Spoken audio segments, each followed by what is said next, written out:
Retornamos y seguimos, Renzo, con actores políticos. Volvemos a la palabra de quien fuera hasta hace un tiempo atrás el ministro de Defensa Nacional, Javier García, haciendo referencia justamente a el quehacer, la actividad que vienen desarrollando las Fuerzas Armadas. Así es, hablamos con él acerca de estas actividades fuera de las actividades comunes que realizan nuestros militares, y habló, se expresó, lo denominó como un gobierno de cercanía de parte de las Fuerzas Armadas, unas Fuerzas Armadas de cercanía. Y de paso, ya que en el departamento tenemos dos fortalezas y que trabajan mucho en materia de turismo, bueno, ¿cómo se puede hacer para acercarlo también más a la población y a sus objetivos?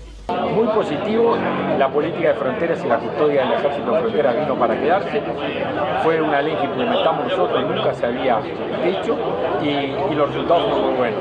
Obviamente nosotros tenemos en la frontera con Brasil 1.300 kilómetros de frontera con Brasil, entre seca, lacustre, fluvial, y no se puede poner un soldado al lado del otro, no existe. Por eso vamos a tener que, yo le había pedido que al final del mandato al ejército que hiciera un estudio de todas aquellas cosas que hay que modificar, porque tuvimos una experiencia, nunca se había hecho. Bueno, ahora podemos evaluar esa experiencia y ver las cosas que hay que modificar para que siga siendo un buen instrumento. Pero la presencia militar en la frontera dio muy buenos resultados. Hay que avanzar, hay que agregar tecnología, en fin. Sabemos que la decisión política es buena, la experiencia fue buena. Hay que mejorar ahora porque va cambiando el sistema. Esta participación de las Fuerzas Armadas, tanto en la frontera como en otras cosas, hacen que las Fuerzas Armadas se acerquen un poco más al día a día de la población. Las Fuerzas Armadas provienen del pueblo. Y como provienen del pueblo, están junto al pueblo. Quizás en nuestro periodo de gobierno lo que hicimos fue reforzar esa presencia de cercanía.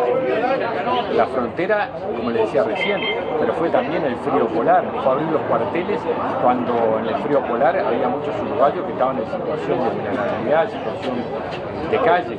Fue acercar la comida cuando nos pidió la neta, había paros para que no faltaran en las escuelas. En fin, fue en la pandemia ni hablar. Vacunas, traer los freezers, es decir, una serie de circunstancias que hicieron que el soldado tuviera una primera línea de batalla. Los soldados, desde el más encumbrado hasta el más humilde de los soldados.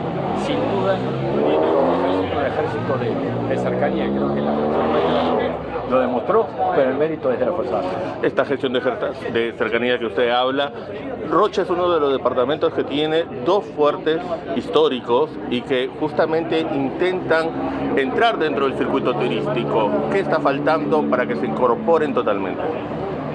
Bueno, se ha avanzado mucho. Yo te cuento, en nuestra gestión, por ejemplo, en Santa Teresa, hicimos algo hacía décadas que no se hacía, que era empezar a mejorar la caminabilidad. Pero son más de 30 kilómetros que tiene la fortaleza, el parque. Adentro hicimos un convenio con el Ministerio de Transporte y Obras Públicas, logramos acomodar, reformar, repavimentar en el torno de la mitad o más de la mitad de esa caminaría, porque por eso también podemos brindar mejores servicios. El presidente de la calle Pulso me decía, el Parque Santa Teresa es el paseo, aparte es el paseo uno más lindo del Uruguay, el más democrático del mundo, porque poder acceder a esas playas oceánicas con una suma que es, la verdad, mínima, para todo el mundo es algo que habla bien, y es un fenómeno también de cercanía.